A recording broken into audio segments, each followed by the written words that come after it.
Come on, do your thing, Big Daddy. I sure will. Good morning, everybody. You are listening to The Voice. Come on, dig me now. One and only, Steve Harvey. Got a radio show. Ain't God been good to me? But then again, ain't he been good to you too, though? I mean, really, man. Think of all the blessings God has given you. You know what? There's some good news today, though, y'all.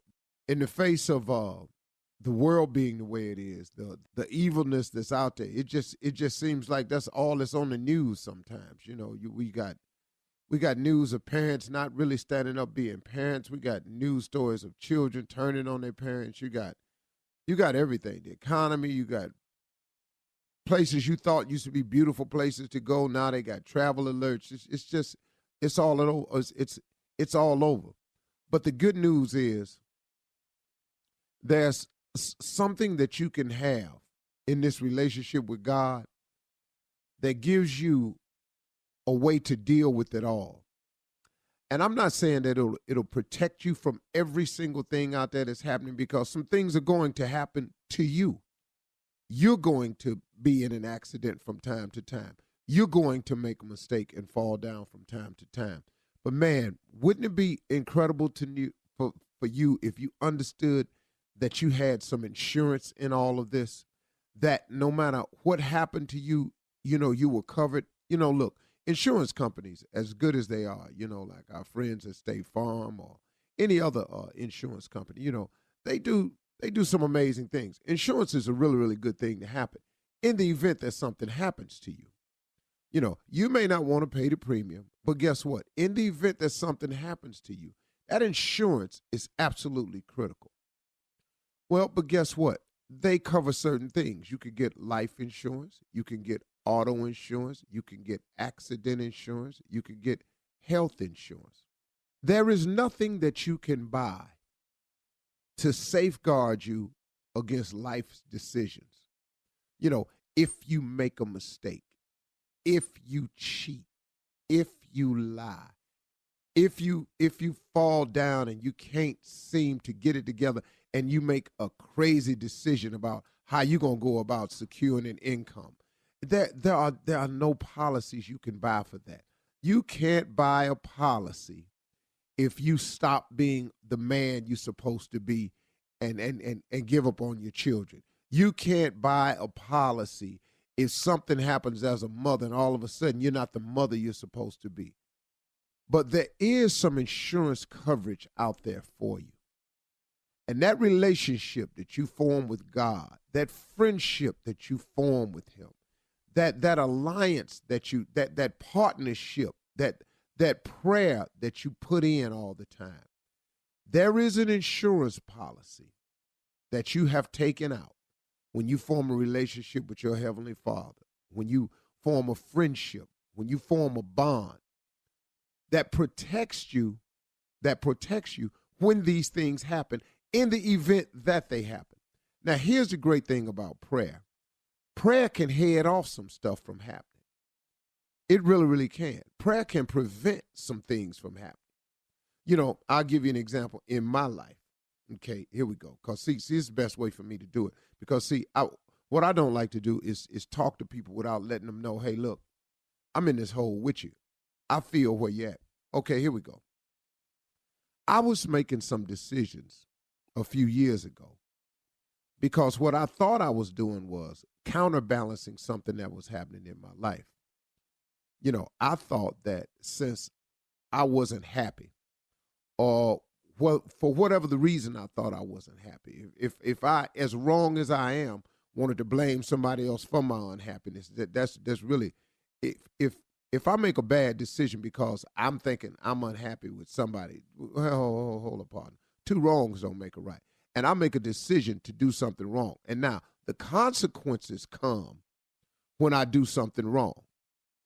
See, then I already know, as an intelligent thinking man, as most of you are, that when you do something wrong, that, you know, there is a consequence for that. I teach that to my sons. When you do something wrong, there is a consequence. So as an adult, I fully understood the consequence. And so what I was doing was I was making some decisions that was causing some consequences in my life, that was delaying my happiness, delaying my progress, causing my business not to go the way it could go, so forth and so on. Well, what I started doing was I took out this insurance policy called prayer, and I started putting it in my mix on a daily basis. And then I started putting it in my mix, 2-3 times a day. And then I found myself using it all the time. And then I really started putting it in when I didn't need any help, when I wasn't in trouble. I started putting insurance in. I started making deposits into the bank. I started paying my premiums down. And prayer is like a premium. You just pay into it. Then when situations started coming up now, that prayer that I had put in, those premiums I had paid, it started preventing me from making the decisions I was making in the past. Thus, I didn't have to suffer the consequences. Thus, my businesses didn't have to be delayed in its progress because I had put some payments on some premiums. I had taken out an insurance policy with my life, my real life. I'm talking about your life where you make your day-to-day decisions in. I'm not talking about, life insurance is only good if you die. God has a policy that's available for you while you living. See, in order for an insurance policy to pay, something bad got to happen. Now, there may be some others out there I don't know nothing about, but all the ones I got, my car insurance, they only come into play if I have an accident. I have an accident insurance policy where if something happens to me, I got accident, I got my voice is covered in case something happened to that. I got that, but I got to not be able to talk to cash that one. You understand? Everything. I got homeowners insurance.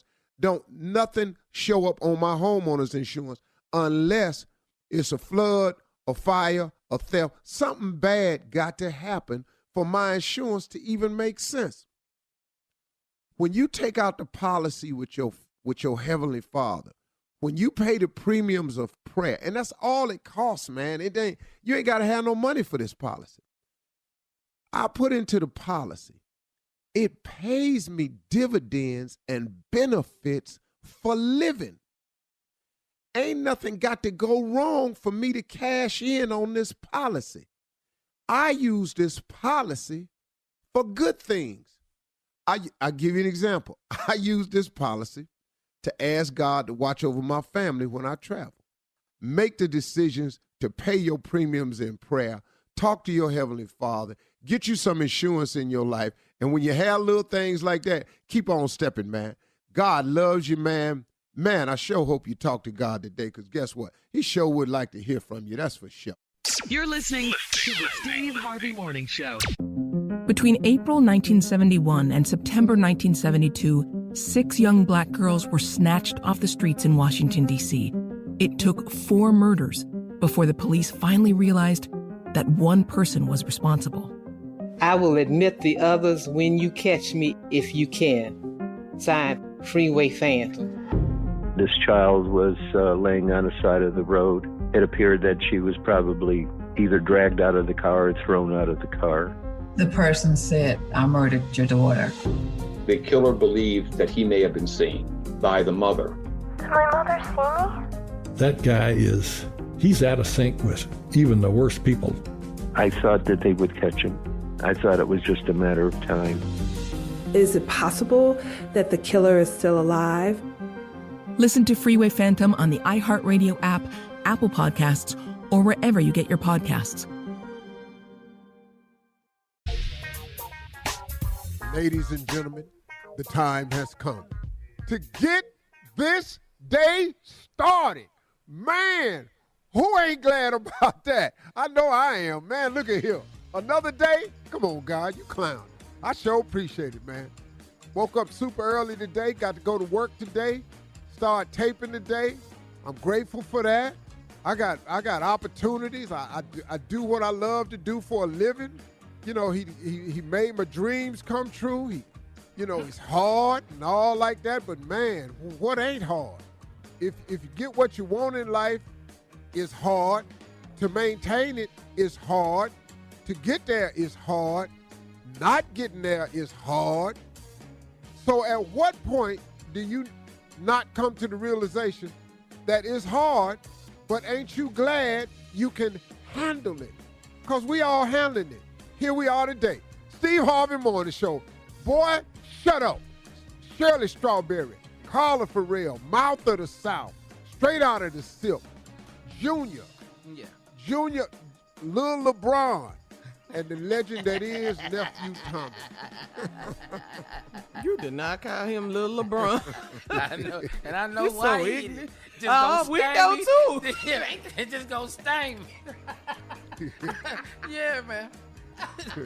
Dead God. wrong. Yeah, Once you you're know over that there one. with him, Junior, you know Yeah. that, right? Yeah, that's okay. No, he there. He halfway there. Just look. Look at Junior right now. Look at his headsets and his hairline. They right there. Yeah, okay. Well, you know. It's soon, any day now. Come on. Any day It'll now. walk to you. But you know what, Junior? It'll happen for you because you got a wife now. So, you know. That's when it started happening. Well, she going to let you know when it has really happened. You know. Yeah. She didn't want to say nothing while y'all was, courting and engaged. They all Junior. Yeah. Let me ask Tell me. and answer your question for you today. Okay. What can I expect as this marriage goes on? Junior, that's what's on your mind. Man, thank you. Junior, listen here. Let me tell you something, Junior.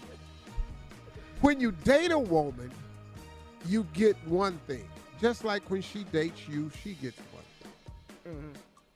But when you get married, you keep being the one thing. But they have another thing. And that other thing that they have is once they know that they locked in, all of them elevate.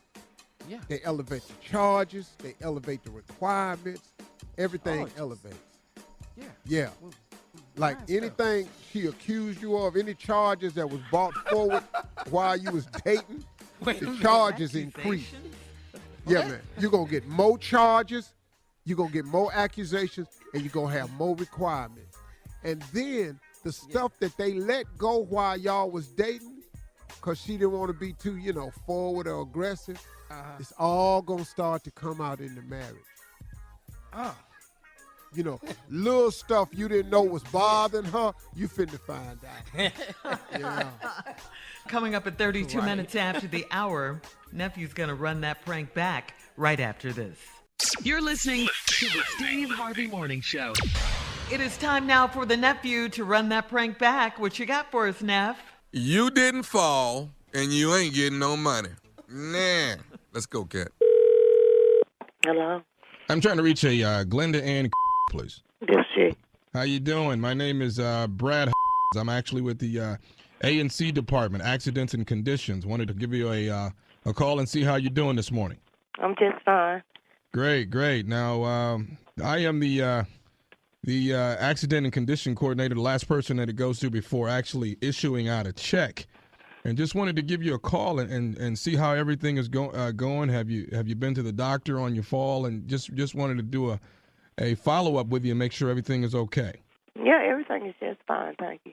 This is just a random procedure of all the notes that I have to write down. And like I said, this is the final step of getting you out a check. Now, the last I heard, you were offered $2,000. Is that correct? If you work there, you go ask your supervisor. You would know all that if you worked there.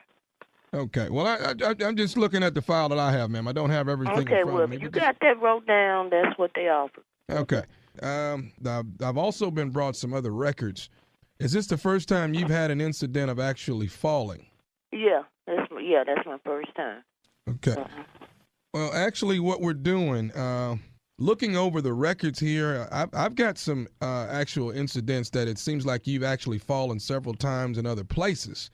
And what I'm having to do here, ma'am, is let you know that I am not going to sign off on this at all. So the money that has been offered to you, I am no longer going to be, I'm not going to confirm this check to go out to you.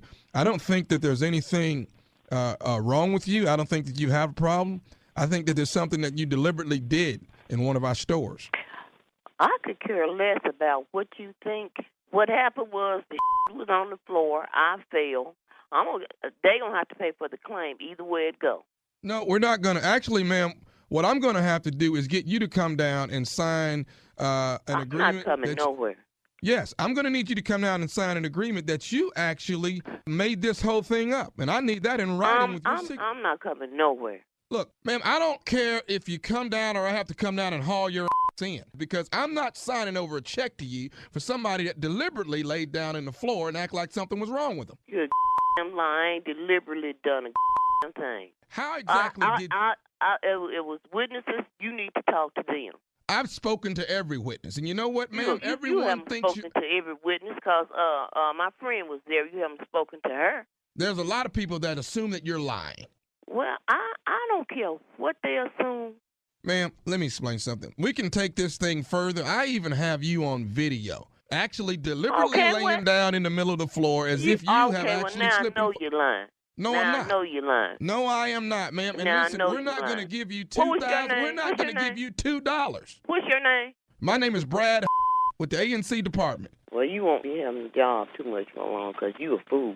No, I'm not a fool. I want to make sure that you understand. I want to make sure that you understand that this is not something. I want to make sure you understand that this is not something that you can do or continue to do.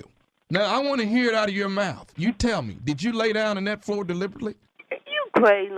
You think I'm finna sit here and tell you I deliberately laid down in a floor? Am I crazy? Am I crazy for you to sit here and tell me the truth? I accidentally fell.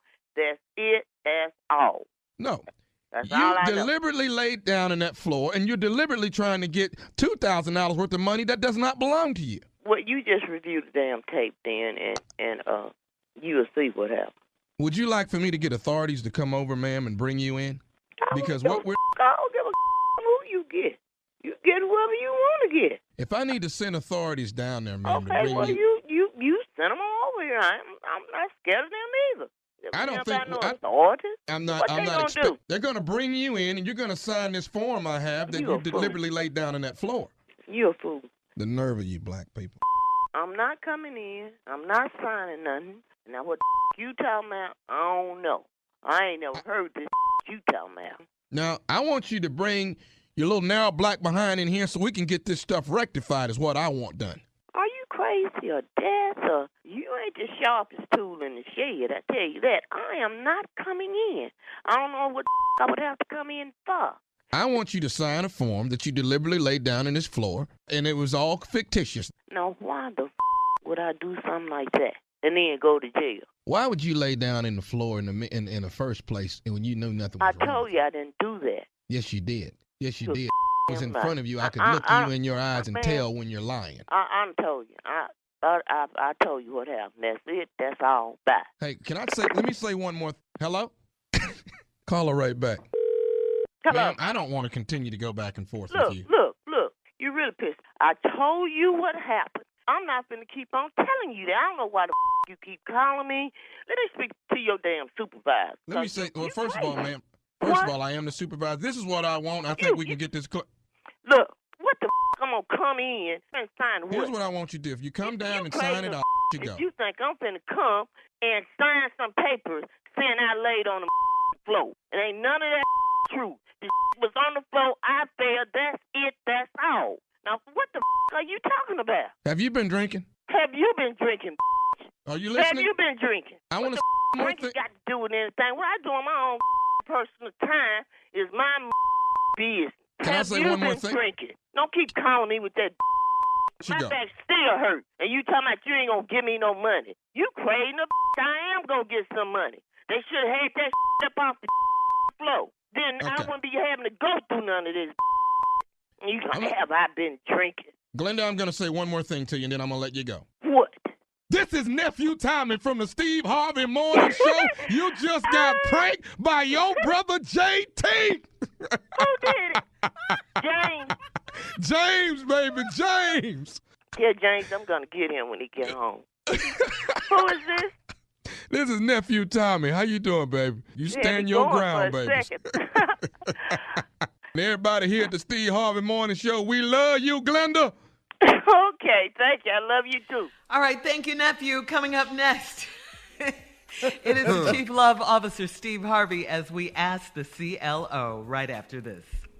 You're listening to the Steve Harvey Morning Show. Coming up at the top of the hour, former NFL quarterback Tom Brady is slammed for comments he made about Janet Jackson's 2004 Super Bowl wardrobe scandal. One of Drake's fans offers him sex while he's performing, and one of Busta Rhymes' fans grabs his butt to get his attention.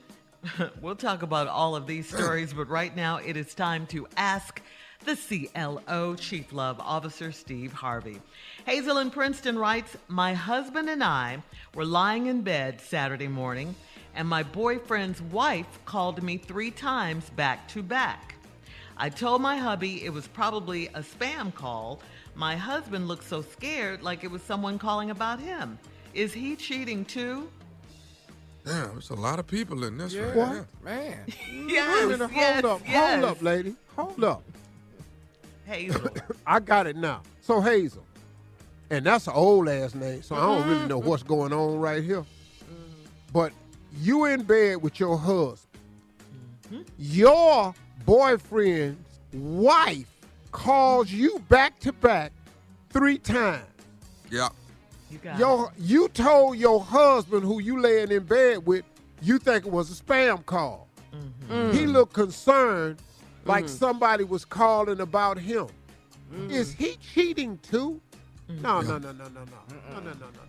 Don't drag your husband into this. Don't drag your husband into this. He's lying right there with them. This ain't even about is your husband cheating too. What's it about? It ain't about spam. It You ain't married spam in a and can. your boyfriend's wife called you back to back to back 3 times. Tommy's right. It ain't got nothing to do with spam. It ain't got nothing to do with is your husband cheating too.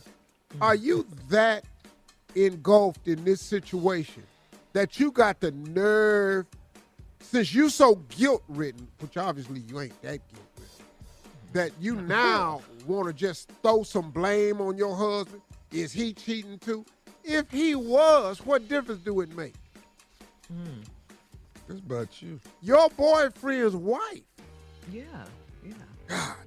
Why are you laying in bed next to your husband? Lady, I'm just, you trifling. You trifling. That's all I got for you. I ain't got no advice. I ain't got nothing. You trifling. I don't even know how to talk to trifling people. Because at somewhere in here, the blame for her is her husband's reaction to her lie that it was a spam phone call. I was going to ask you, are you mad that she's cheating, or are you mad because she didn't come up with a better lie than a spam call? Because you know how you are about your lies. Spam call is fine. You know, that's fine. Okay. That was a good lie? Yeah, that was a good It's a lot of spam. You didn't have to say, oh, that was Doris or something, because she got an old Doris. name. Hazel and Doris. Yeah, well, she got her name Hazel. Right. All right.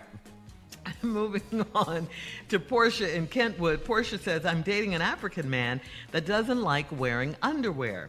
He's in sweatpants every day, and that's cool for inside the house, but way too much for public viewing. How do I get him to understand that he is too blessed to go commando? I would not wear underwear today. He know what he doing. He know exactly what he doing. Your underwear is too tight on me. And Portia dating an African man. Oh, really now? That's a little bit close to reality, ain't it? Right. What a coincidence. I like Portia, so I'm going to stay away from that one right there. I don't give a damn. I don't know what the hell. You tell your man to put some drawers on before he leave the house. It's your husband. Hell, I done told y'all, wives do what they want to do, man. Y'all quit acting helpless. Y'all kill me with the I don't know what to do. Tell him. She got the power. Dog. Put some lotion on your elbows. You're going to do it. Yeah. Yep. You need a haircut, baby. You're looking crazy. Get your toenails done. Dog, your wife going to tell you. Okay, Steve, Okay, cigars and coffee? Okay. That's a problem. This is Marjorie dog. to you. Dog. That's a problem. That means shut your mouth immediately and get in there and get busy. And use that Dr. Tritioners. Don't do no love. Use that and drink it like Tommy drank it. Don't put no water in it. Yeah. don't dilute it. Which, dog, I find that hard to believe because that's like pouring straight fire in your mouth. It is. It is. Unleaded gasoline. Oh, God. Unleaded, Carla? Yeah. I done siphoned gas out of car before. It's about that strong. And poured too much. And swallowed gas before. You're kidding. Ooh. No. Yeah. Oh, yeah, man. The first time I siphoned gas, I didn't know how to do it right. My brother was trying to teach me how to siphon gas. You do it with your mouth? Yeah, you. With the hose. You blow and then you pull. Oh, okay. And then when you pull, you got to get your mouth out the way. Because when it get up to the tip, it pour out. Well, I didn't know. He said, "Now when we're it talking get close, about gasoline." Yeah. So let's go to the next question. Yeah, please. Let's go All to right, the next question Justine. before we get in trouble. Justine in Stanford says, I am casually dating a few guys I met online. Nothing serious, just having fun. I'm having sex with my ex until I get into a real relationship. He knows the deal. So why did he put a hickey on my neck? He says it wasn't on purpose. Is he lying? Why you let him put it on there? See, y'all grown-ass people. Y'all know what this is. Yeah. If somebody's sucking on your neck, you know what's next. Yeah. You're sleeping with 4 people. Casually dating a few guys. Casually dating a few guys, so I believe that she ain't having sex with him. But she's still having sex with her ex. And he know the deal. Yeah. So now he, like all men, mark their territory. Mark their territory, yeah. He did it on purpose. So now guess what? You out the dating game for 10 days. Well, or have sex with a turtleneck on. You know. What'd sex you with say, turtleneck. Tommy? Sex with a turtleneck. You're going to have to cover this up. Who doing that? Well, just say you cold, you know, and keep your shirt on. You got to do something. What? Do you want it or do you not want it? What? Sex with a turtleneck. You ain't never done it. No. All right. Think hard Let's now. see if we- Think hard. Okay. Let's see if we have time for this one last one. Tamala in Jackson says, I met a guy on vacation in Aruba. We had sex a few times. He told me that although he's married, he tried to keep in touch with me. He's been blowing up my phone since I got home. Should I tell him it was just a fling or block his number? Well, you can tell him and block him. Ain't like he gonna go tell nobody. Yeah, because he is married. All right. Thank you, CLO. Coming up at the top of the hour, entertainment news. That's coming up right after this. You're listening to the Steve Harvey Morning Show. Between April 1971 and September 1972, 6 young black girls were snatched off the streets in Washington, D.C. It took 4 murders before the police finally realized that one person was responsible. I will admit the others when you catch me, if you can. Signed, Freeway Phantom. This child was laying on the side of the road. It appeared that she was probably either dragged out of the car or thrown out of the car. The person said, I murdered your daughter. The killer believed that he may have been seen by the mother. Did my mother see me? That guy he's out of sync with even the worst people. I thought that they would catch him. I thought it was just a matter of time. Is it possible that the killer is still alive? Listen to Freeway Phantom on the iHeartRadio app, Apple Podcasts, or wherever you get your podcasts. If you're looking for someone to help you unpack Queen Charlotte, a Bridgerton story, you're in the right place. It's me, Gabby Collins. Come with me, because on Queen Charlotte, the official podcast, we're stepping behind the scenes and the drawing boards of this team to experience the life breathed into the Bridgerton prequel. Listen to the leaps executive producer and series director Tom Verica took to capture the feeling that's put that lump in your throat. And you've got to catch creator Shonda Rhimes. She's dropping gems, diamonds, and mics. On this podcast, we're going beyond the basic line of questioning and getting to the heart of the show, all while appreciating the contributions of the show's creative teams and remarkable cast. Go inside each episode of Queen Charlotte, a Bridgerton story with the creatives, the cast, and creator Shonda Rhimes leading the way. Listen to Queen Charlotte, the official podcast, Thursdays on the iHeartRadio app, Apple Podcasts, or anywhere you get your podcasts.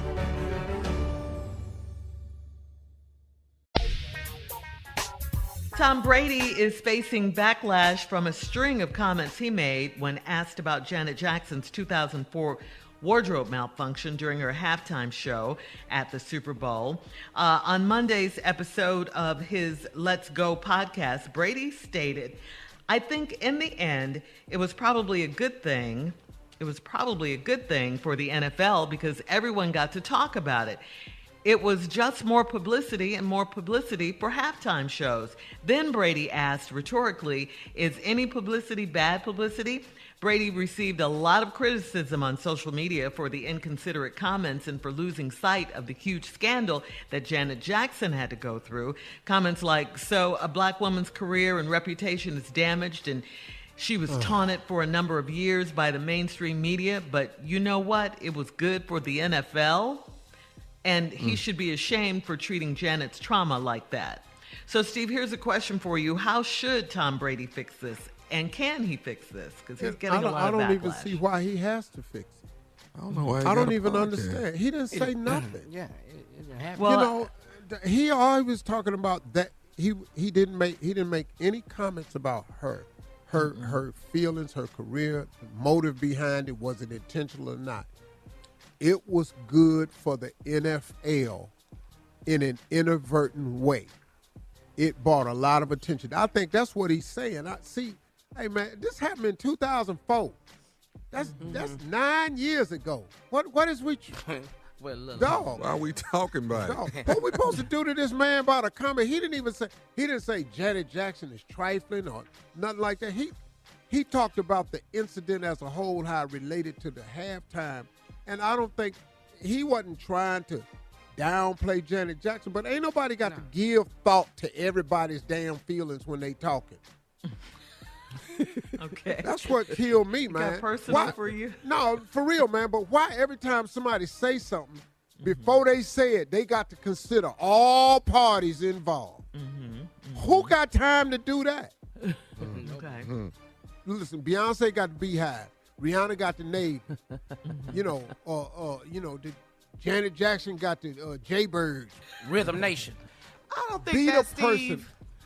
Janet Jackson, back when this happened, there was no social media. There was no the way it is now. So it was like a mistake happened, a wardrobe malfunction happened with a white guy on stage. Justin Timberlake. Yeah, with a white guy on stage. And it was a damaging thing for her for a very long time. So much so that the Grammys did not even pay tribute to her this past Grammys because of this whole Super Bowl gate with CBS, because of the Super Bowl. Yes, because of the network. So it's a lingering thing for Janet. It's a lingering thing over her image. Oscars or something else. Yeah, and nothing happened to Justin Timberlake. Nothing. Justin just bounced on back and went. Yeah. So great. I think that she lost jobs. But so I don't think Tom Brady is responsible for the hypocrisy of this country. This country, from its conception, is hypocritical. And if we gonna hold everybody accountable for that, man, we got to go so many incidents. We got to go to so much stuff. I personally got stuff I could bring up. Yeah, and so do all of you. Yeah, exactly. I'm not holding him accountable for anything. I like Tom Brady. I'm not holding him accountable. I'm just saying for the Super Bowl halftime show, there was something negative that happened to somebody, to an artist. So the whole bad publicity part was damaging for Janet Jackson at that particular 19 incident. years ago. It was 19 years ago. Okay. That is true. That is true. All right, we're going to move on. 19 years But for ago. the sake of conversation, 19 years I'm ago. just It was bringing 19 it years up. It was ago. 2004. I thought it was 2004. 18. That's 19 years ago. Huh? That's 19 years. God, dog, I thought it was 9. I'd have lost 10 years. Man, come I on. was like, Let's wow. leave this All right, conversation. we're moving on to Fans Gone Wild. You guys are comedians. You perform all the time on stage. You interact with your fans and all that. But have you ever had someone offer to have sex with you while you were performing on stage? Okay? Well, this happened to Drake. For the comedy show. Yeah. This happened to Champagne Papi Drake. Man. This happened a week ago while he was performing at a Super Bowl party. Drake was repeatedly distracted by a female fan, so he stopped in the middle of his show to address the fan. He told the audience, "Give me a sec." And he grabbed the female's phone and he turned it to the audience to reveal the words, "Let's blank." Okay? Let's blank. That's what she said. What, Shirley? It was on the screen. I can't say that. F starts with an F, ends with a K. Let's have okay? sex. Let's yeah. move on. No, but she said the word. Okay. I know. And, yeah, that's what she I said. didn't have a heckler. I ain't had that. I didn't have a heckler. Well, Man, Drake no. seemed I flattered. grabbed your phone back in the day, and it say that. What? This comedy show coming to a close. Yeah. Well, folks, hey, hope you had a good time tonight. I got one more joke for you. Yeah. Bing, bing, bing, bing. I'm out. Boy. Yeah, oh, yeah, way back in the day. Hell yeah. If I But Drake declined the offer, and he continued to his show. Drake Rightfully can. so. I was not Drake. I don't have a Drake appeal. Now, ain't nobody come see me and fall out and flash they self. But let's be clear. Man, Why you know are what I you had like to- this? Why? Man, you know what I had to do to get some attention? You know the conversations I used to have? All right. Begging and stuff, lying. Coming up at 20 minutes after, Steve Jr.'s on a roll. He's got a President's Day poem for us coming up right after this. President's Day Yes. poem. Yeah. It's President's Day. Right Weekend. after this. You're listening to the Steve Harvey Morning Show. All right, so Junior, we remember when Steve challenged you to do a President's Day poem right after you did your Valentine's Day poem. Well, as usual, you come through for us. So Steve, please introduce Junior with this new poem. 2 in 1 week? Wow, what a treat. I know. I know. This is. Ladies and gentlemen, here he is again. Yeah. Second time in the week. It is. JRAP. JRAP is his name that we use for his poetry segment. JRAP is an acronym. JRAP stands for Junior's Raggedy Ass Poems. Let's see. Yeah. Okay, well, listen here. President's Day is Monday, but President's Day is not like all the other holidays, Shirley. Carl, it's not. It ain't like Memorial Day, what we know we're going to do. It ain't like 4th of July, we know what we're going to do. Right. It ain't like, Labor Day it's not like any other holiday. So today's poem is titled, "What the hell do we do on President's Day?" What the hell do we do? Barbecue. Here we go. Deep. Monday is a national holiday, and here's what I have to say. How are we supposed to celebrate President's Day? On every other holiday, black people love to barbecue. But on President's Day, my question is, what the hell are we supposed to do? What the hell? What the hell are we supposed to do? I'm asking. We know presidents are important, so this is not a slight to them. But can we just celebrate presidents like Clinton, Obama, and Joe Biden? Because the man that was president before Biden was an epic fail. And we still can't figure out why his ass ain't in jail. Maybe I'll just relax on Monday and enjoy the holiday. So, well, that's it. That's all I got to say. So find something to do on President's Day. The end. That's it. Oh, gosh. That's all I had. Okay. What you gonna do? I like don't it, know. Junior. I like it because I don't know what we're gonna do on President's Day. Do we get together? We do. The bank closed. Post office closed. That's right I up there struggle. with one of the worst ones. Yeah, I struggle, Junior. I'm trying to show you love. You ain't got right. to show I me can't. love. I'm It's not. sense. hell But the no. question on the table still stands. What you gonna do? What do we do? We don't do nothing on President. Why do we have it? I'm Just with you, chill. Junior. Just get your chill on then. Chill out. What then? Are we barbecuing? No, We ain't doing can that. if you want We to. can now. Now we can. It don't take long to fire it Can up make now. it a barbecue holiday? Yeah, black It's people, not a you- barbecue holiday. We don't do nothing for president. We don't even know why we thanking them. We don't know why. All we need is a reason to fire it up. We can fire it up now. It don't take long. Right.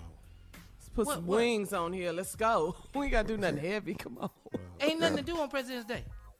Well, let's fire it up and play some Obama speeches. That'd be good. Rewind. Well, I ain't like but but one president. We just call it Obama Day. Yeah, Obama Day. Change it to that then. I'm with you, Junior. Yeah, I was change it to feeling you Obama on Day. that one. All right. Coming up next at 34 minutes after the hour, it's Roscoe Wallace. He is back, and is he wearing out his welcome or what? We're going to find out right after this. Again? You're listening to the Steve Harvey Morning Show. All right, ladies and gentlemen, he's back. Roscoe Wallace is back in the building. Right back. Back in love, I get mixed emotion. Hit after hit. What going on, Shirley? Well, Roscoe, welcome back. You know, you and Carla kind of go at it a lot, and you're always at odds about Always music. with Carla, same one over and over. You know, Whatever. always got something to say, don't know what to say. So, whatever. Carla, what did you want to James ask Brown, Roscoe? I wrote that line there, talking loud and saying nothing. Here we go. What did you have? What did you want with Roscoe today, Carla? You have. What do you get it want, off your Carla? chest. Okay, I'm still reminiscing about the Grammys. Remember the 50th anniversary of hip hop, and it was kind of like bam, bam, bam. Got So it, what got I it, want to got throw it. at you, Roscoe, I want to throw at you R&B, because that's your joint, that's your jam. Sure is. So I'm just going to throw some artists out, and then you can kind of battle between them. You ready to get it started? I don't know what you mean by that. You can sing a song from each group I'm going to throw at you. Okay, go ahead. Here's an example. OJ's versus LTD. Oh, Lord have mercy.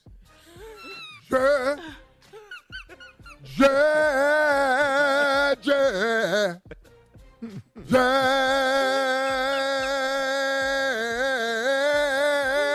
Let me make love to you, baby. OJ. Okay. Okay, yeah. We know. LTD. Your silhouette was splendor. I long to remember just the gentle thoughts of you makes it all we're going through.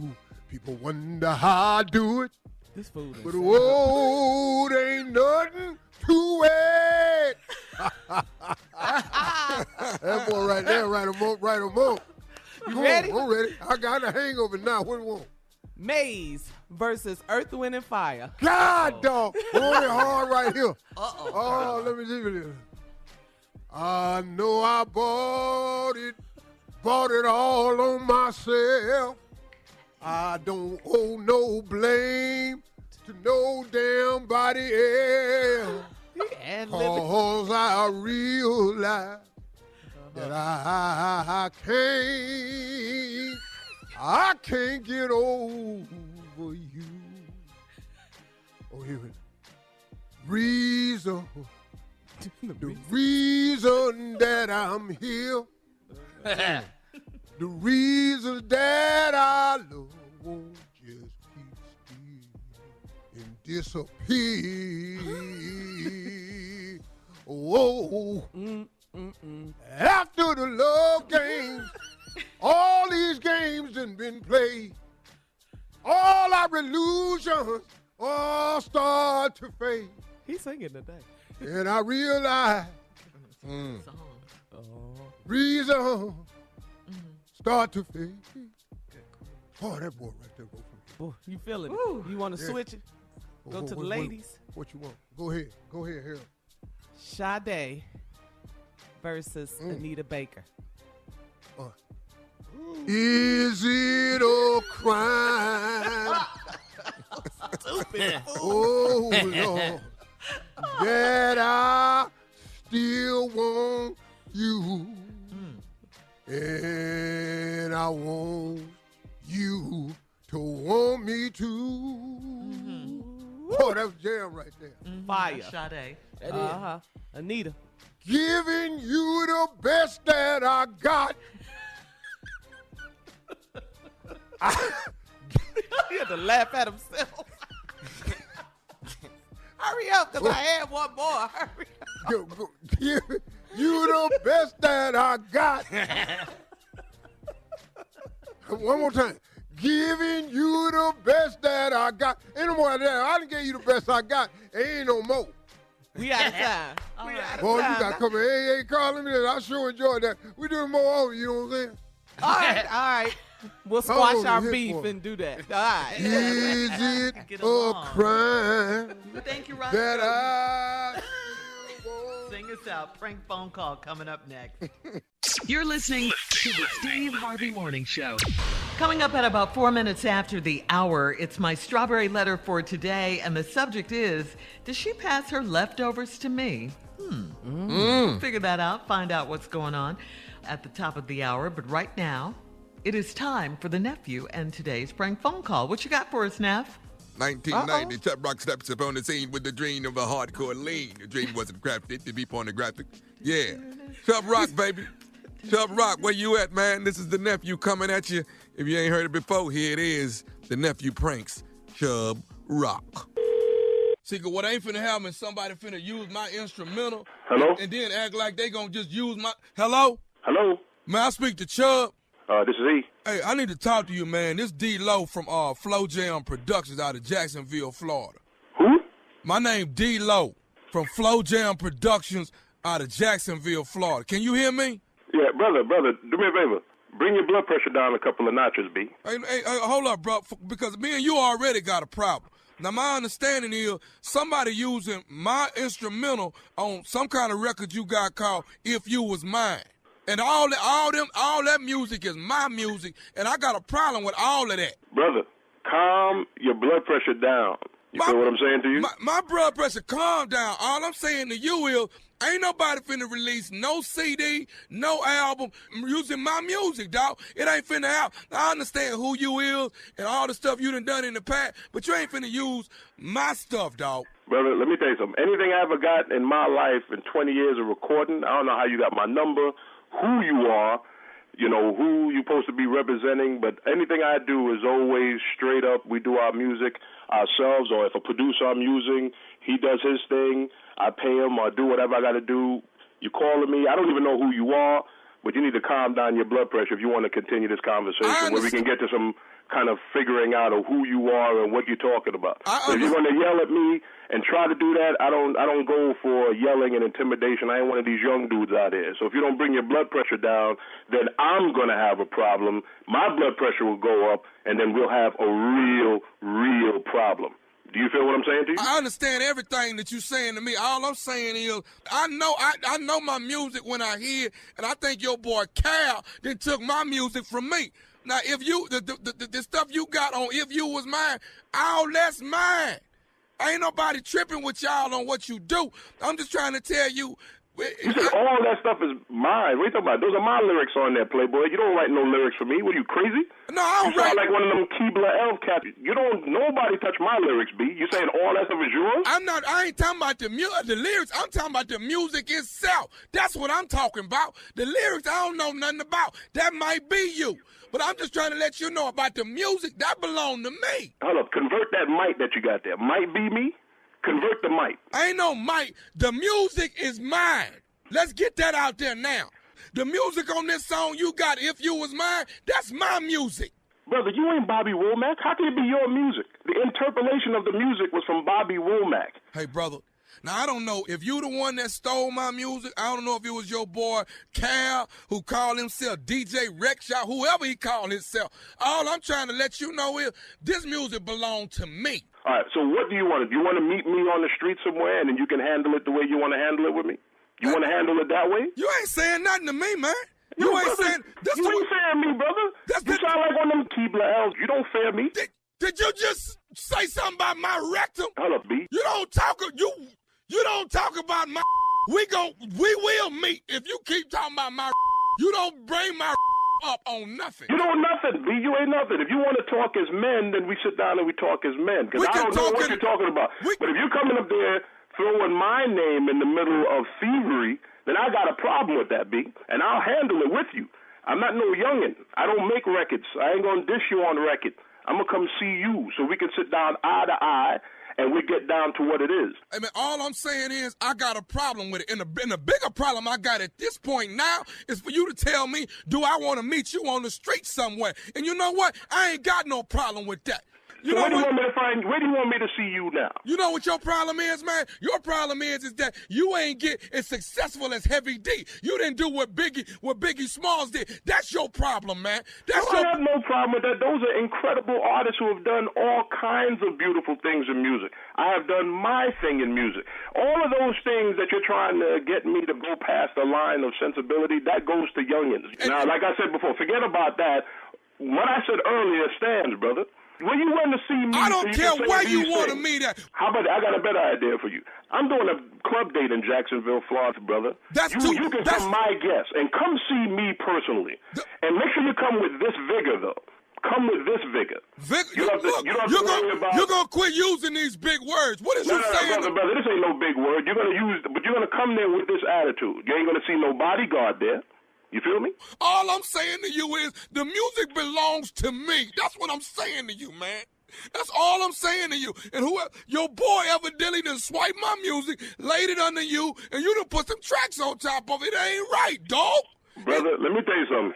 The guy is a guy of incredible integrity. You keep saying integrity. It's the truth. It's the truth, brother. It's the truth. I mean, I'm sorry, man. I mean, it's clear that you're upset, and I'm sorry that you're upset. Look, but bring all of that. Forget all of that. Forget everything we talking about right now. I want you to know this. Can I tell you something else? You yelling again? Can I say something else to you? Can you say it calmly? I can. You can? Yes. This is Nephew Tommy from the Steve Harvey Morning Show. You just got pranked by Monica. You just got pranked by your boy named Chai. Oh, man, you guys are crazy. You're serious. You can't be serious. I'm dead serious, baby. Wow, man. Wow, man, that's crazy, man. All right, cool. So now I got to get everybody back. And there you have it. Bring all that vigor. Keep that same energy. Yeah. He kept it classy, though. That's what I liked about him. He kept it classy.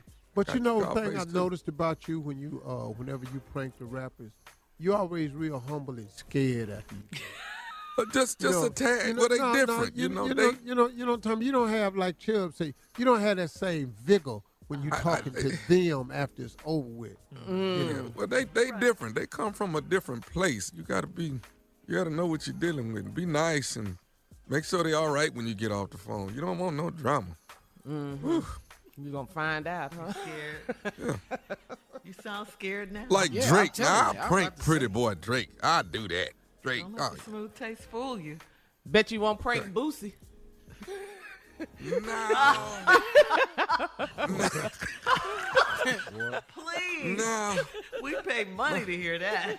But Tommy, I bet you would get him good, too. I'll get him good, but wipe it down and be different out there.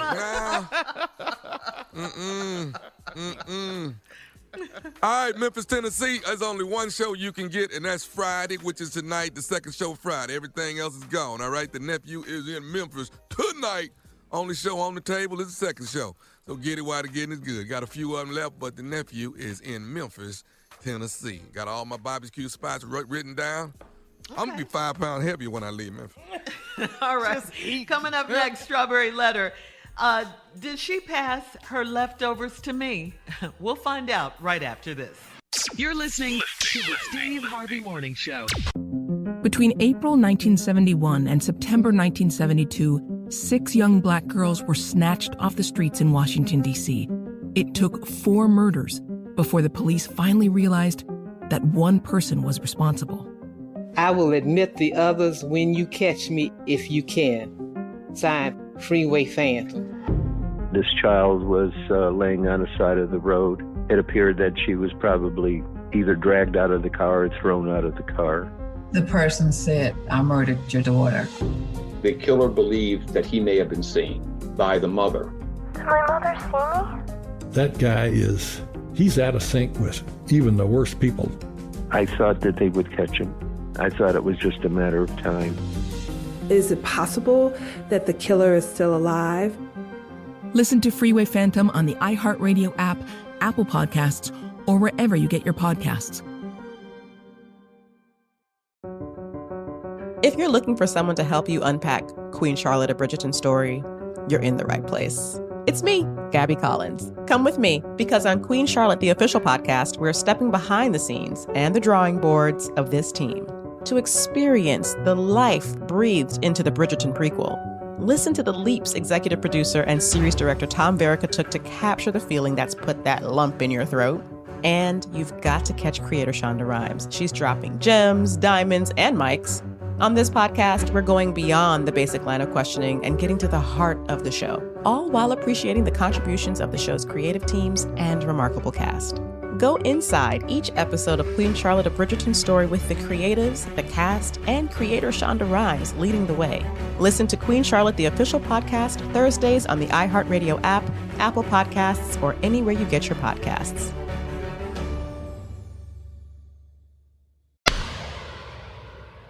It is time now for my strawberry letter for today. And if you need advice on relationships, work, sex, parenting, and more, please submit your strawberry letter to steveharveyfm.com and click Submit Strawberry Letter. We could be reading your letter live on the air, just like we're going to read this one right here, right now.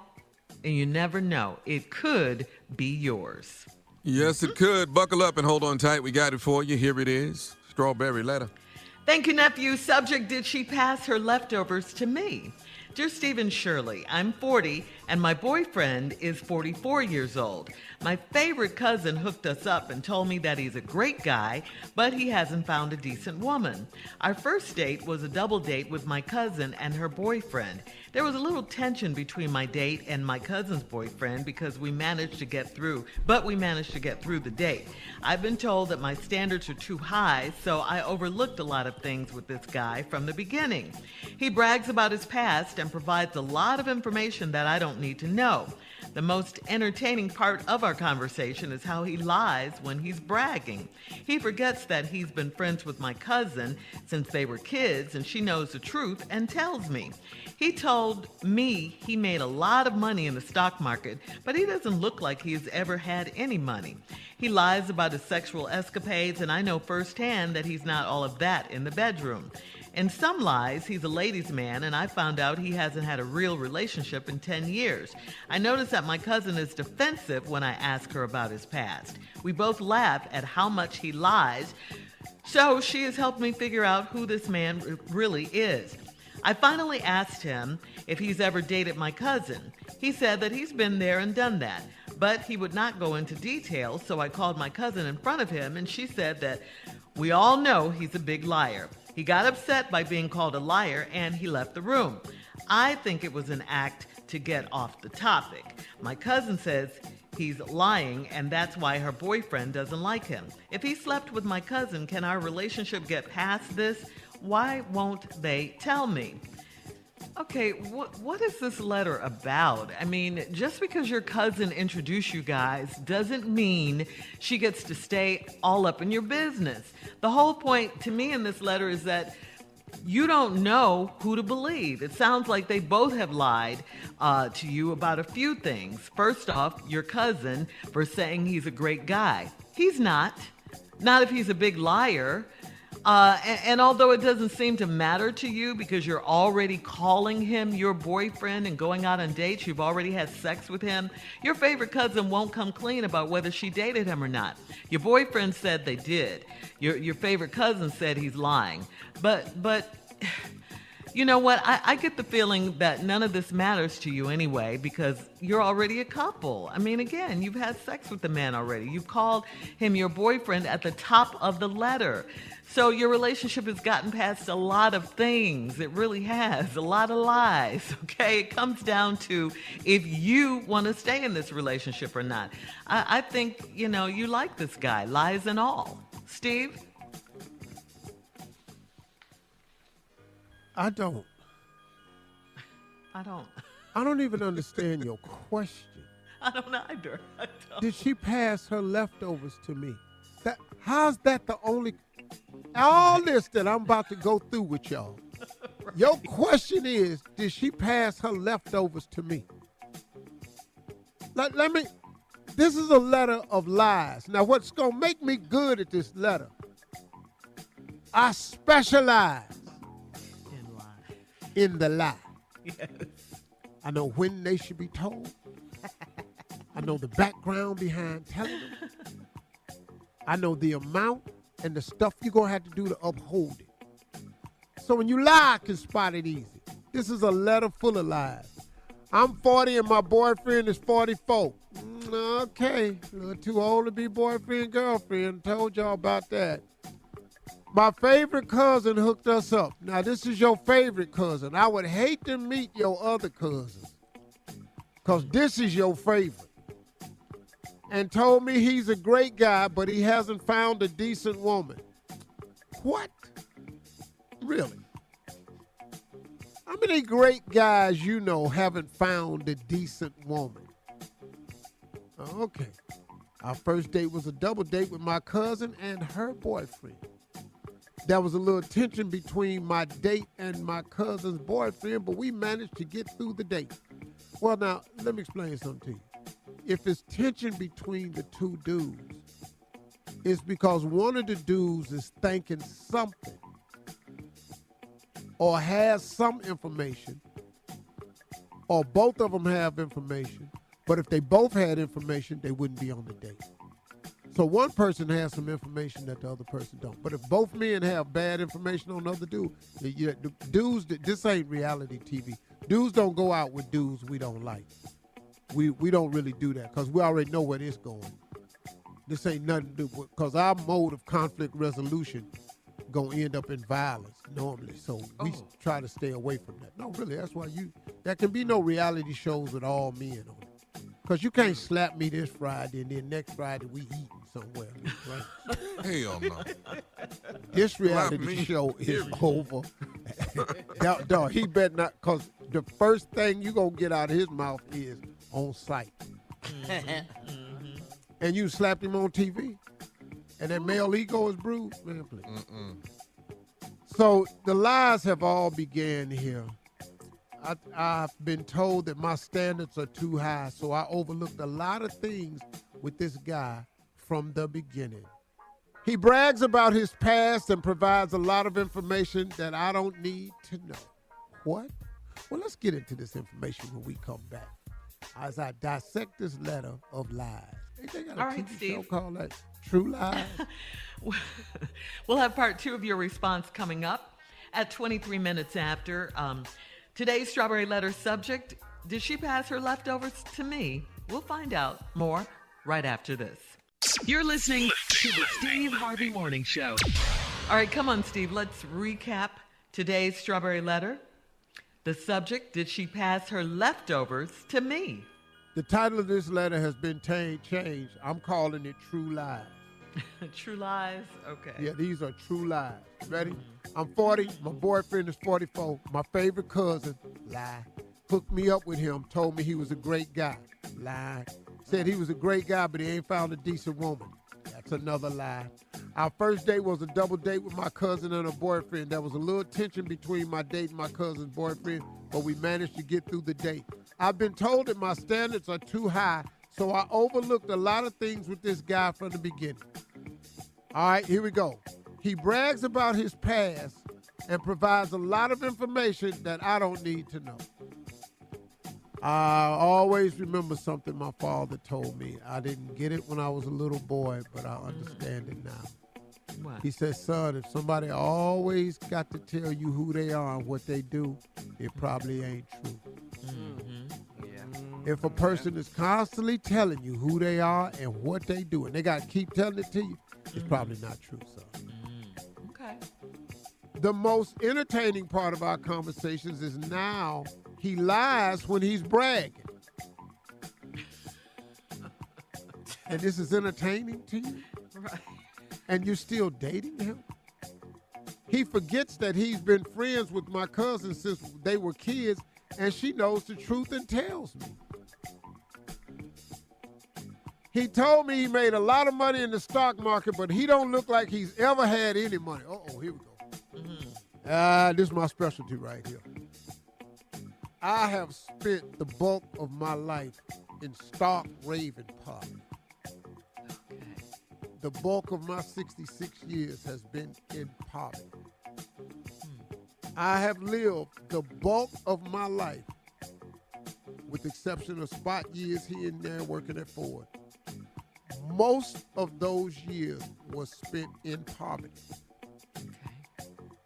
So when you tell me that a man says he made a lot of money, but he don't look like he's ever had any money, so it ain't no like he got this pair of shoes that he been wearing for years when he had money, a pair of gaiters, you can tell he bought them back then because don't nobody really buy gaiters too much no more, and now they old. You don't see no watch on him that's kind of old, but it's a good watch.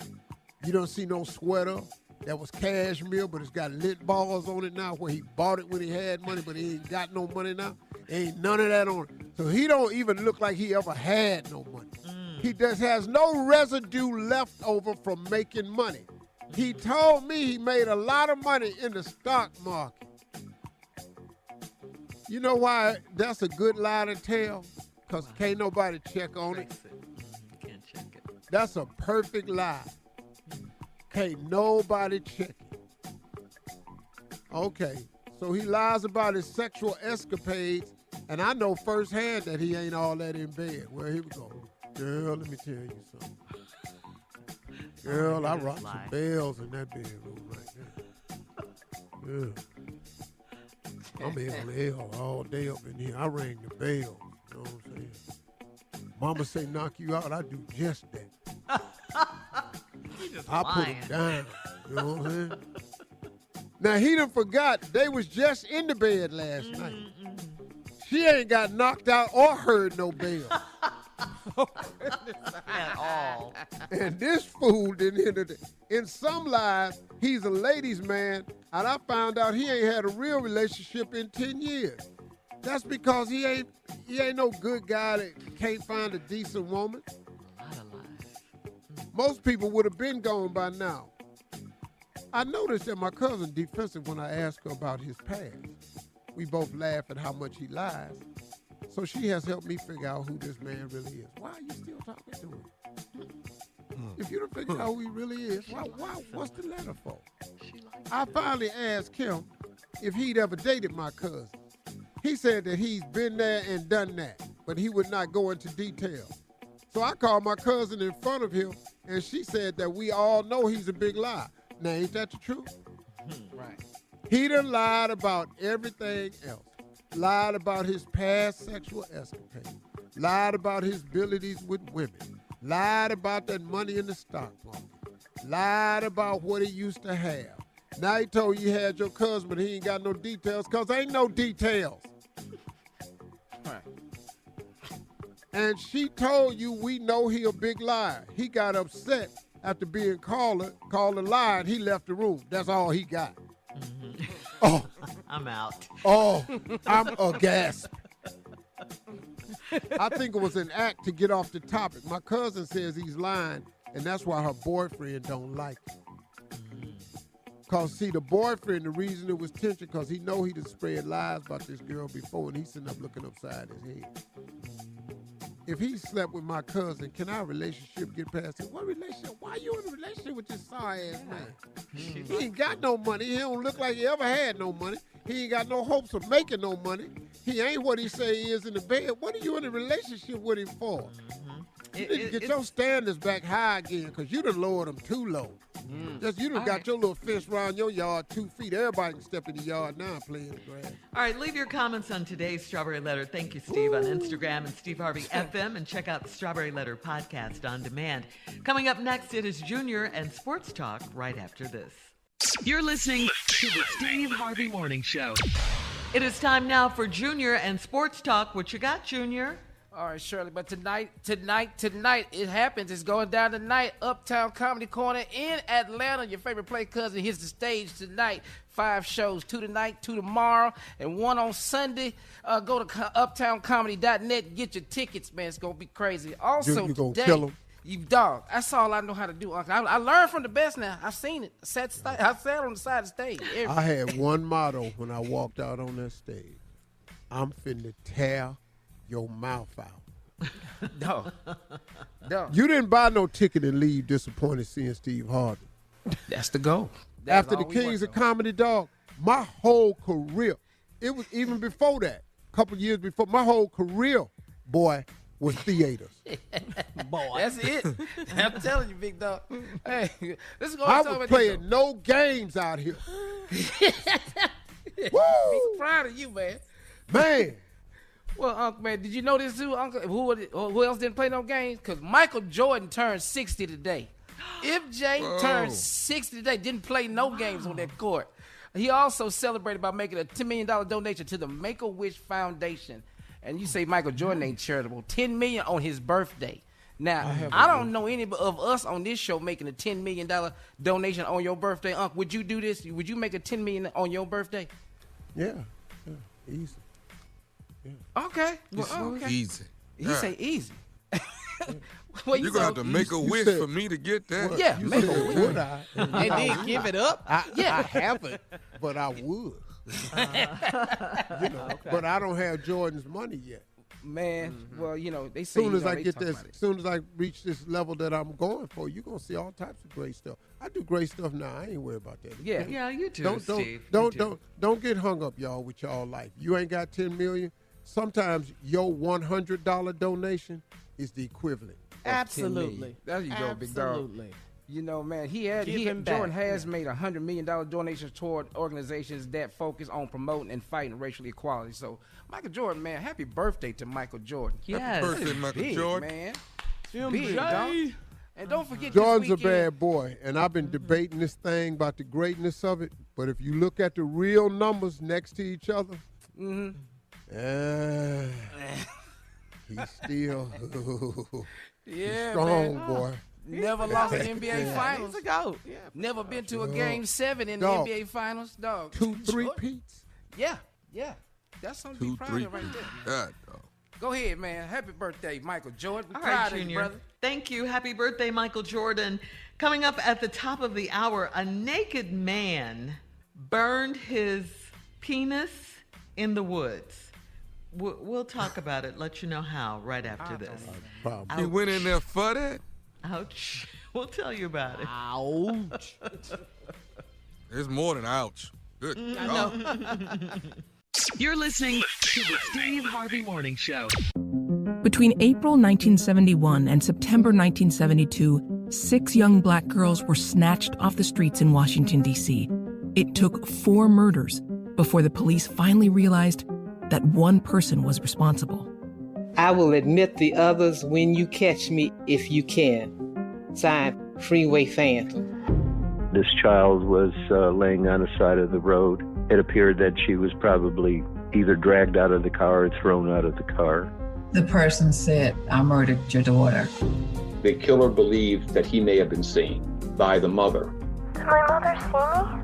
That guy he's out of sync with even the worst people. I thought that they would catch him. I thought it was just a matter of time. Is it possible that the killer is still alive? Listen to Freeway Phantom on the iHeartRadio app, Apple Podcasts, or wherever you get your podcasts. If you're looking for someone to help you unpack Queen Charlotte of Bridgerton's story, you're in the right place. It's me, Gabby Collins. Come with me, because on Queen Charlotte, the official podcast, we're stepping behind the scenes and the drawing boards of this team to experience the life breathed into the Bridgerton prequel. Listen to the leaps executive producer and series director Tom Verica took to capture the feeling that's put that lump in your throat. And you've got to catch creator Shonda Rhimes. She's dropping gems, diamonds, and mics. On this podcast, we're going beyond the basic line of questioning and getting to the heart of the show, all while appreciating the contributions of the show's creative teams and remarkable cast.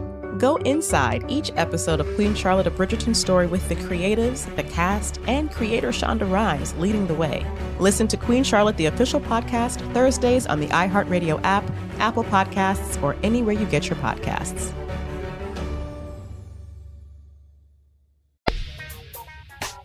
Well, Tommy, this story might be for you, so listen up, because you know how you like to, be naked. All right, what's the worst place to sleep naked? It turns out it might be the desert. On the season premiere of the TV show Naked and Afraid, one of the male contestants slept too close to a campfire, and a piece of hot coal popped from the fire and landed. Yes. You know it popped, yeah. And landed right there on the tip of his, imagine that. Medics were on hand to provide pain relief, and the contestant seemed to have a great sense of humor about the incident. He described the burn as being on his, quote, little soldier's helmet. Okay. We through with this show after this here. Yeah. What? We turn the cameras off and get me back on. Get me back to my house. This over with. We going on in. Yeah.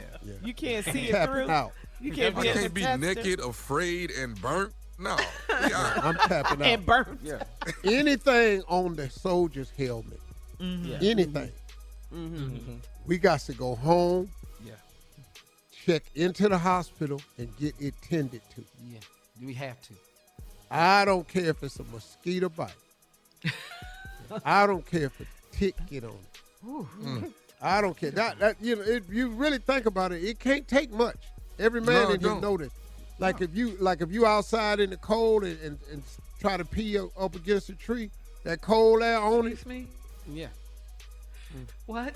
If you outside and we pee outside sometimes. Yeah, sure. I'm not walking all the way back over there. Back over where? Inside? To the restroom? Yeah, to the restroom? No, I'm pee right here. What? This Y'all big got to old go bush back right on the here? inside. I'm behind this tree. Can't nobody see me. Why am I straining like this here? Oh yeah, you guys can't hold it like we can. What? Yeah. Oh no, see, and y'all have trained yourself to hold it because you got to get to a bathroom facility. Yes, and it needs to be clean. We ain't got to do that. I see it all over the golf course. Oh, on the golf course? What? Everybody going. It's the bathroom too. It's way too far. It's too far. Man, and you can't hold it that long. So you y'all can't use the ride bathroom back. on a golf course? What? That's bathroom, but it's not at every hole. You know, it's not. No. Well, why do you have to go so much?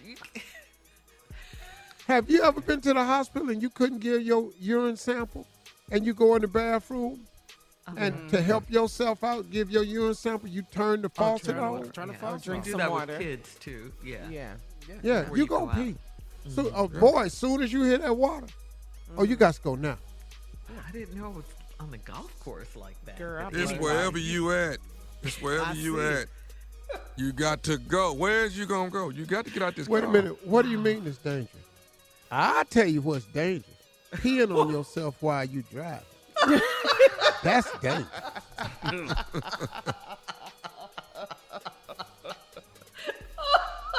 Shirley, we have learned so much. I know the things in you this learned in segment this show, today. You learn we can't burn ourselves. That's the there. truth. We can't do that. That's the truth. Yeah. So you through with the show, Tommy, for real? Oh man, I didn't try. Man, give me my clothes, man. Get a car out here. Let's get on back in. That's it. Yeah. We need some butter out here. I need some butter. For the burn. We need some. Yeah, for the some burn. honey. We need Get some some honey. Aloe vera. I need some saran wrap. Wow. Okay, guys. Okay. Jeez. If that fire pop on me, naked and afraid is over. We got to get some clothes on right now. Okay. No, we finna get dressed right now. So when you come from medical aid, have some pants, drawers. You can bring a Depend with you, but we finna put this puppy away. He ain't out and available. He's not available for taping. I'll be talking to him like I'm his agent. He's not available Like for he's another appearances character anymore. on the show. Yeah, he'll be like, oh, he's his own actor. Oh, excuse me, he's not coming out the dressing room All right. today. Coming up at 20 minutes after the hour, you crazy guys. More of the Steve Harvey Morning Show right after this. You're listening to the Steve Harvey Morning Show. All right, Steve, let's get to it. Let's talk about Elevate You and the health benefits and all of that and how good it tastes. You know what? I'm going to tell you something, man. I'm really, really proud of this because I really, it ain't like I sat in the kitchen and came up with it. I actually use scientific research. I use the right holistic approach. I use my doctor's knowledge. I went to them and came up with this product. And I couldn't be more proud of it, man, because the results people are getting It's absolutely amazing. We're getting some great reviews on this product, man. I recommend you try it. Listen to me. If you feel sluggish sometimes, or you feel a little brain fog sometimes, or you feel, a little out of sorts, and you're looking for something that'll give you, if you drink it on a regular, if you want something that'll give you a kind of pick-me-up, some clarity of brain fog, and make you feel better overall, this is a great place to start, and it tastes good. Now, today, for the first time, I used oat milk in my Elevate You drink. Okay. You put that thing in some almond milk or some oat milk, Lord have mercy. New level. Chocolate I damn milk. near made another one. Yummy. Another flavor. ElevateYou.com. Y'all go and subscribe to it so you don't have to keep going to get it. The results are going to really, really surprise you. All right. Thank you, Steve. Coming up at 33 minutes after the hour, we'll play a round of Would You Rather right after this. You're listening to the Steve Harvey Morning Show. It is time now for a round of Would You Rather. Would you rather drink truth serum and talk to your wife or never speak again? Oh, B. Oh. Yeah. Yeah, B. Yeah. B. We ain't gonna talk no more. But you talk for a living. What? I speak. I start Yeah, well, doing it's sign over language. then. The career is You're over. It's over. retiring? Yeah, it's over. I'm out. That's really sad. I'm going to go on. You rather never speak again. Yeah, I'm going to go That's what be he's a saying. monk. Yeah. Yeah. A monk. Yeah. What about you, nephew? I didn't hear yours. Well, if I talk to her, everything over. It's just. That's it, huh? So I'm just with her and I'm just quiet the whole time. Never. can't That's talk? what never speak again means. Your wife and everyone. Yeah. Well, if you take that truth serum, you're going to spend the rest of your life explaining. So I'd rather just be quiet. Yeah. That's it. All right. Would you rather? Sad. That's sad. I bet I could lie through that truth serum. I bet y'all. No, could. you ain't gonna be able to do that. No, It's you a truth can't. serum. You can't outsmart the truth serum. I chose B. Tommy. I just got married. I don't care. We don't never talk. I can't just tell you the truth. I just got in here. But I bet you I can write stuff down though. I know I can do that. All right. Would you rather work as a gynecologist or as a bartender at a strip club? Would you rather work I as don't a want to be no gynecologist? gynecologist. No. I'm going to be B. I'm going to be the bartender. Yeah, I'm on that bar. Club. Bartender at a strip club? Yeah. Yeah. Oh yeah. Every day, gynecologist? Hell no. Hell no. No. Every day more. can't be a good day at that job. It can't be. No, it's not. It's not. Not It's every day. not. It's not. I've seen some people I don't want to. I've seen some people Okay. that I don't want to see no more of. Yeah. Hi, No, honey. really, I How was just your don't. day? No, I don't want to be talking to you, explaining. I don't know. Hey, no. Bartender at strip club. Yeah. All right. Come Would on you in rather here. wear Something I know about. I don't really know how to make drinks and nothing like that. Uh-huh. And a lot of people going to get way more alcohol than they supposed to get in their glass. You're going to give up their inventory at the bar? Or Because I don't you really know how to water 'em make down. drinks, you know. So, All right. Yeah. Would you rather get a 3-inch extension on it? Yeah. Or would you rather have a 6-pack and some obliques going on? Oh, Lord. B. 3 inches. We just burned it the last segment. Now you trying to add inches. What is leave it alone. I'm going need to tell a you right break. now, I'm going to just be real with you. You know, I ain't Yeah. trying to sound like, but 3 inches just going to be way too much now. Here comes the I ain't trying to, stunting. last thing I need is 3 more inches. What is B? Give me that damn 6-pack and they can come see what I got look like. All right.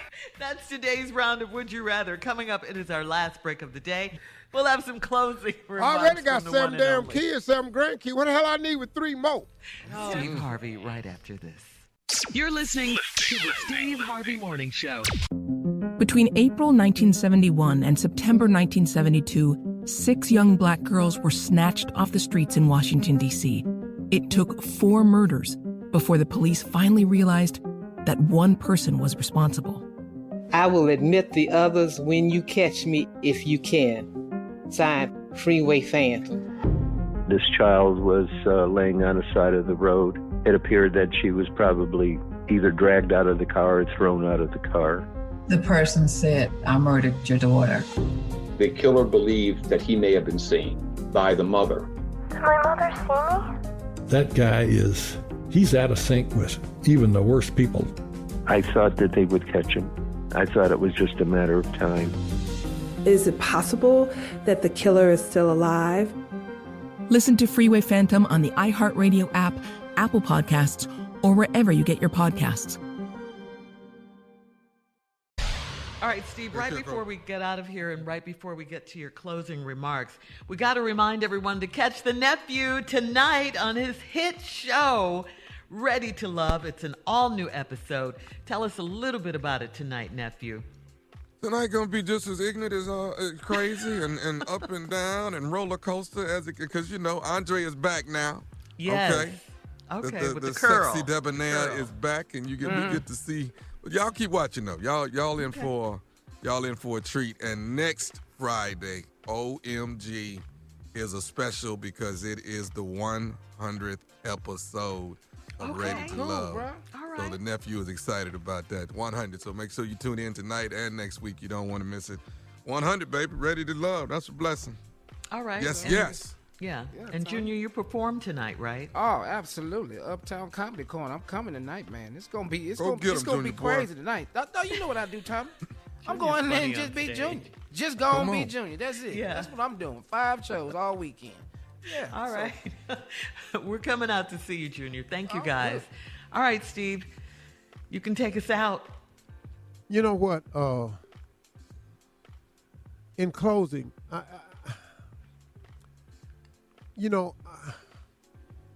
look at this. You look at their area code. You look at their zip code. That's right, the same picture. I don't have an answer for this. But to those of you that think this country ain't racist, start admitting that it's racist and start creating policies that help those that are oppressed. It will never change. And until you do, we still going to be pissed off. So I don't know what to tell you today. I just wanted to vent. That's all. Have a great day today, y'all. Talk to God. He loves to hear something.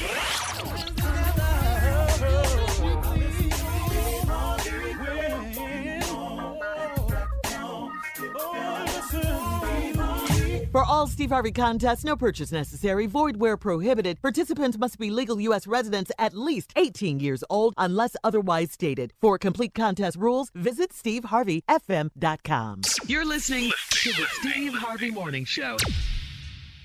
What if I told you there was more to the story behind game-changing events? Get ready for my new podcast, That Moment with Damon John. Every Tuesday on the Black Effect Podcast Network, we'll jump into the personal stories of some of the most influential people on the planet, from business moguls and celebrities to athletes and artists. Join me every Tuesday for That Moment with Damon John on the Black Effect Podcast Network, the iHeartRadio app, Apple Podcasts, or wherever you go to get your podcasts.